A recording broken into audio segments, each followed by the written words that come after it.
சமாதான ஏஜி சபையின் தலைமை போதகர் பாஸ்டர் ஆர் கிளாரன்ஸ் மருதையா அவர்கள் தேவனுடைய செய்தியை கொண்டு வருவார்கள். கர்த்தருடைய நாமம் மையப்படுவதாக. இந்த நாளிலே இந்த ஊடகத்தின் மூலமாக உங்களை சந்திப்பதில் மகிழ்ச்சி அடைகிறேன். இந்த நாளிலே ஆண்டவர் நமக்கு தரக்கூடிய வார்த்தை என்னவென்றால், வெளிப்படுத்தின விசேஷம் 22ஆம் அதிகாரம் 12ஆம் வசனம். இதோ சீக்கிரமாய் வருகிறேன், அவனுக்கு நான் அளிக்கும் பலன் என்னோடு கூட வருகிறது. அவர் வருகிறார். எதற்கு வருகிறார்? இந்த பூலோகத்தை நீதியாய் நியாயந்திருக்கும்படி அவர் வருகிறார் என்று வேதத்திலே வாசித்து பார்க்கிறோம். ஆகவே அவருடைய வருகைக்கு முன்பதாக ஆண்டவர் எதிர்பார்க்கிற காரியம் என்னவென்றால், பரிசுத்தமாகிறவன் இன்னும் பரிசுத்தமாகட்டும். நாம் இருக்கிற உலகம் கடைசி நாட்களிலே நாம் வந்திருக்கிறோம். இந்த முடிவு காலத்தில் மனுக்குலம் எப்படி இருக்கும் என்று சொல்லி பார்க்கும் பொழுது, ஒரு பரிசுத்தமில்லாத தலைமுறைகள் வாழ்கிற ஒரு தலைமுறையிலே நாம் இருக்கிறோம். ஆகவே தான் ஆவியானவர் சொல்கிறார், சீக்கிரமாக வருகிறேன். ஆகவே அநியாயம் செய்கிறவன் அநியாயம் செய்யட்டும், அசுத்தமாக இருக்கிறவன் இன்னும் அசுத்தமாயிட்டோம், நீதிமான் நீதி செய்கிறவன் இன்னும் நீதி செய்யட்டும், பரிசுத்தமாக இருக்கிறவன் இன்னும் பரிசுத்தமாகட்டும். இந்த 4 விஷயங்களில் நாம் எப்படி இருக்க வேண்டும் என்று ஆவியானவர் சொல்கிறதை காதுள்ளவன் கேட்க கடவன். என்னை பொறுத்த அளவில் இந்த வசனத்தை வாசித்து பார்க்கும் பொழுது, பரிசுத்தமாக இருக்கிறவன் இன்னும் அதிகமாய் பரிசுத்தமாகட்டும். நாம் இருக்கிற பரிசுத்தம் இதை விட இன்னும் அதிகமாக பரிசுத்தம் அடையும். ஆனால் உலகம் எப்படி செய்கிறது? அசுத்தமாக இருக்கிற உலகம் இன்னும் அசுத்தத்தில், அநியாயம் செய்கிற உலகம் இன்னும் அநியாயத்தில். முந்தி இருந்த சூழ்நிலையை விட இப்போ உள்ள சூழ்நிலையை பார்க்கும் பொழுது பயங்கரமான பாவம். தனிப்பட்ட வாழ்க்கையில், குடும்ப உறவுகளில் போன வாரம் ஒரு செய்தியை கேட்டேன். அது மிகவும் வேதனைக்குரியதாக இருந்தது.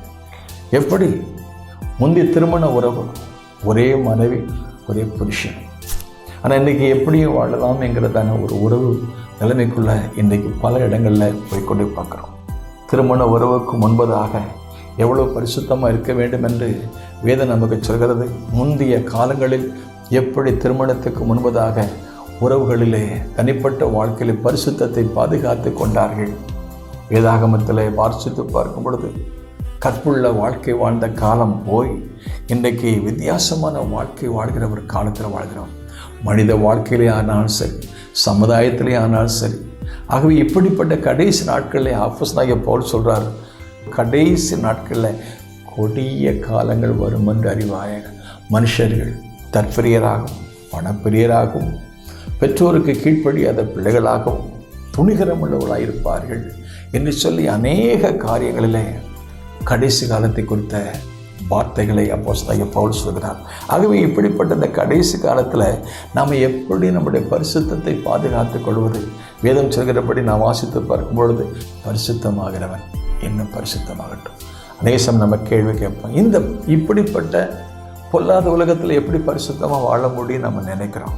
1 பேதுரு 2:9 வாசித்து பார்க்கிறோம், நீங்களோ உங்களை அந்தகாரத்தினுடைய தம்முடைய ஆச்சரியமான ஒளிநிலத்திற்கு வரவழைத்தனுடைய புண்ணியங்களை சொல்லும்படி தெரிந்து கொள்ளப்பட்ட சந்ததி, ராஜரீகமான ஆசாரிய கூட்டம், பரிசுத்த ஜனம், அவருக்கு சொந்தமான ஜனம்.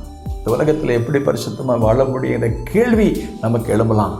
ஆனால் 2 குறிப்பு உங்களுக்கு சொல்கிறேன்.